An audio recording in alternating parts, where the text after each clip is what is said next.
Hello Purim, hello Purim, Purim.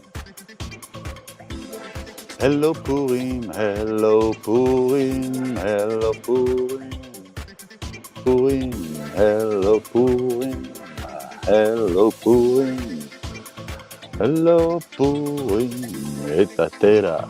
All right, well, hello Purim, almost Shabbat Shalom. Let's see what's going on here. Let me get out of here. There we go. Get out of here. Get out of here. Let's see. Who else is here? Who else is here? Who? Who? There you go. All right. So, Purim.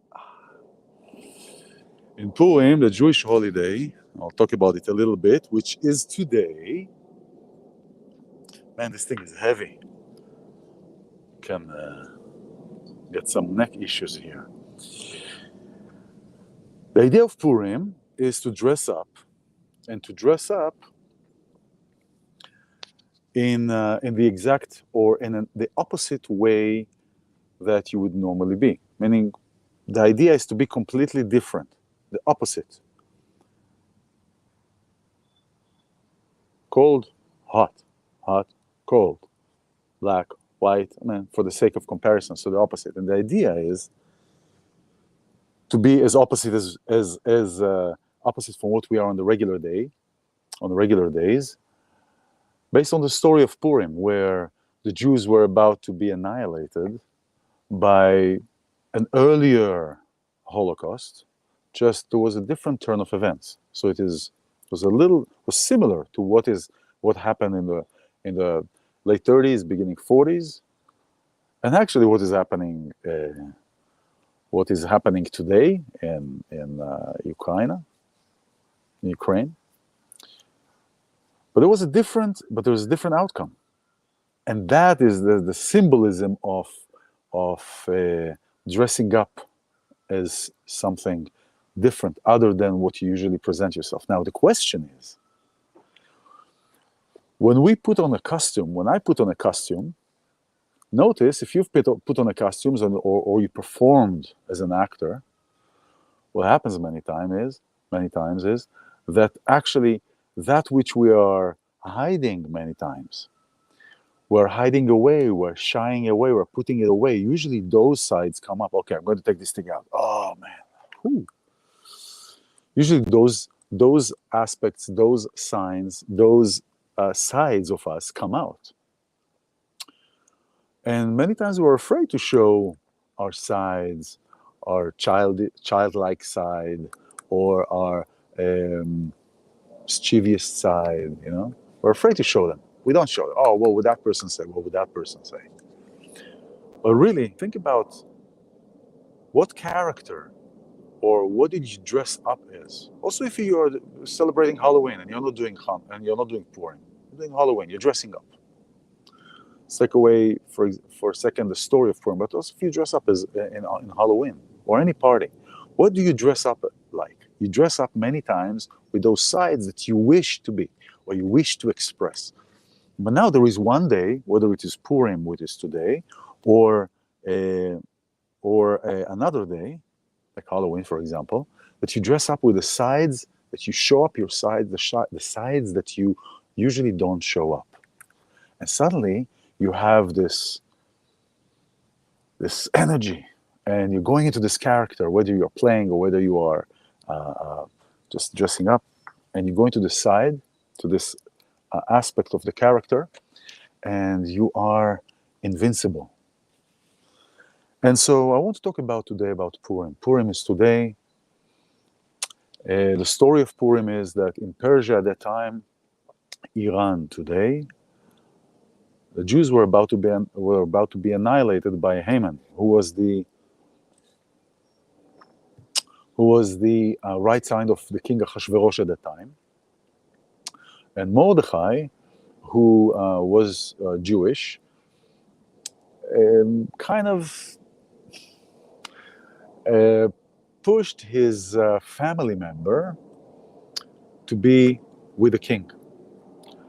And Esther eventually, with her wisdom, and her wisdom not only of a woman's wisdom, of a feminine wisdom, but a wisdom of somebody who was very familiar with the secret of the letters that created the universe, the compound of each letter. Each letter, if you look at it like a chemical equation, it was like a compound, combined letter by letter by letter to create a golem, to create somebody who is in the shadow of her, but it is not really her, somebody who maybe is without consciousness. And to that matter, I want to give a shout out to my friend, my colleague and friend Sigal, who reminded me of this yesterday. In the Hebrew language, when we say that God created us, what is in English it says? It says in English, God created us in His image. It says image. But in Hebrew, the word tselem, notzarnu b'tselem, we were created not in the image of, but in the shadow of God. In the shadow of God. So there is a difference here. The shadow can mean many things, and so Esther created her shadow with the words that she was familiar with the wisdom that she had of these letters. She created in the shadow. So that is the story of Purim, where actually Esther is the one who saved the Jewish people. Now, for those of us who grew up in Judaism and ate Hamantashen or Oznei Haman, the ears of Haman, we were told there were those triangle. I finished mine. There were triangle pastries with the original had poppy seed inside, and the poppy seed and the triangle we were told were representing the ears of Haman. Now, any person with some critical thinking would ask, why am I eating an ear, a symbolism of an ear of somebody who wanted to kill the Jews? So if we look at the story, who really saved him? Who really saved the Jews? Esther. What part of the body of a woman does that triangle represent? Creation, right? The feminine, intimate part. And so I keep saying it for years, and that's how I see that, is that we were told stories, and over the years, it's like in the first grade or kindergarten, where we sit in a half a circle or a circle, and one kid is being told a word or a sentence by the teacher, and we have to go around. Well, we called it in Hebrew broken chairs, and a broken telephone, sorry. And by the time it got back to the kid that initiated the sentence was completely different. So I see something like this here, where there was an intention. Let's commemorate Esther. How do we commemorate Esther, this queen of femininity, this queen of understanding the words and the power of the letters, the Hebrew letters. So this is for Purim. I see that the Hamantashen is not an Hamantashen, it's an Esther Tashen. The Esther Tashen. And her middle name, her other name was Hadass, which is in English, I forgot the name of the plant, but it's Hadass, that has both smell and taste. If we look in the tabernacles in Sukkot, we have 4 fruits that we're taking, and there are 4 fruits, a representation of different kind of people, and Hadass is one of them. And so Hadass has the smell. It doesn't have the taste. It has the smell. So Hadass was her name as well. So we're commemorating really the femininity, the joy of being feminine, of recognizing the femininity within each one of us. Some of us are more. It doesn't matter if you're a man or a woman. We automatically think that because a woman is a woman, she's automatically more feminine than a man.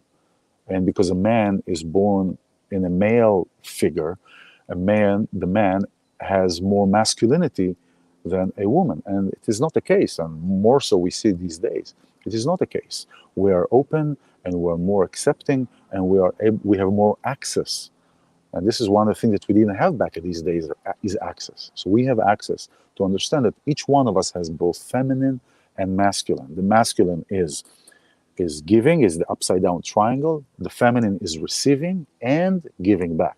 So there is a dual action for the feminine, is receiving and giving, right?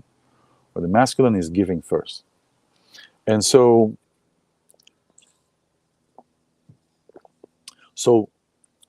this holiday, this weekend portion, for example, is portion tzav, which is command.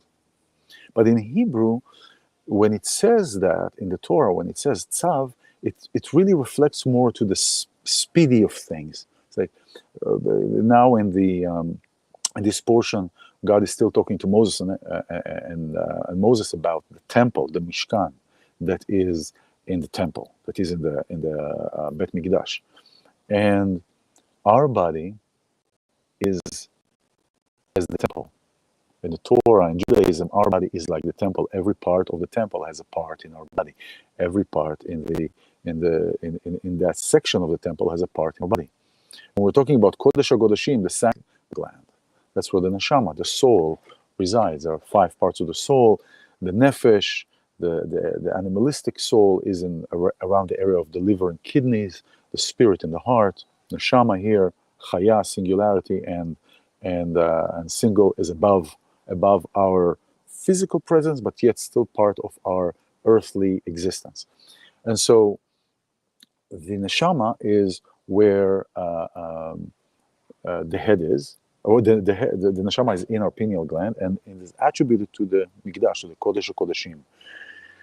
Mind over heart. Although our heart sends us more messages to our brain than other way around, but mind over our heart. And we have to look at our body like a temple. Do we damage our temple? Do we do tattoos? No, there is no judgment. There's all acceptance. There's always acceptance. There's always acceptance.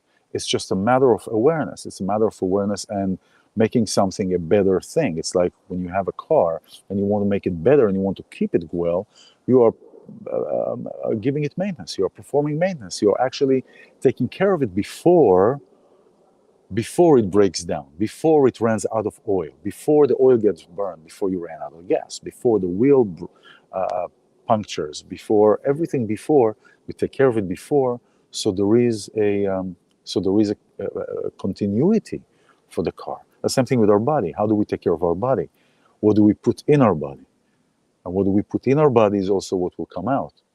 A very simple thing: what kind of food we eat affects the sweat that we have, right? So the body emits what we're eating, right? So tzav really in this, when it says tzav et Aaron, to say to the people, he's talking about the speedy of things. Get it done. Why? Because this now in Hebrew, just like in other words, like the word joy has many synonyms in Hebrew. The same thing with the speedy action has synonyms.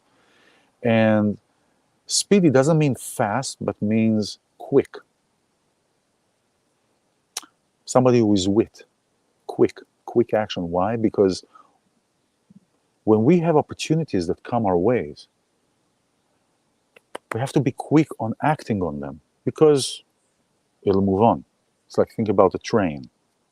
Now, the trick is to be able to move on quick on it, knowing that it is good for me, or knowing that it's going to serve my purpose, knowing that it's going to serve what I want to be served, how I want to serve it, how I want to serve my goals, where I want to be in 5 years, where I want to be in 2 years, where I want to be tomorrow, right? So the wittiness, the quickness is a gem, really, to be quick in our actions, to be quick in our decisions. So our body is our temple. Our wittiness, our quickness comes from our head. And when we are in harmony with where we are in harmony and acceptance and gratitude with where we are, then the speedy, the quickness, the wittiness of our reactions is more pure, is more connected to the center. And then when I'm aligned within myself, then the wittiness will come with no doubt. I'm not going to doubt myself. I'm not going to doubt Whether I said yes to somebody, oh, why did I say yes? Or why did I say no? No, because I'm already in line with what's going on within me, with how I feel about my femininity. How do you feel about your femininity? How do you feel about your masculinity? How do they coexist? How do they support one another? How do they embrace one another? How do we complete one another? I do believe in the matter of completion. You know, when somebody says, oh, I don't believe that if you're looking for somebody to complete you, that is not, it is not about completing you as a singular.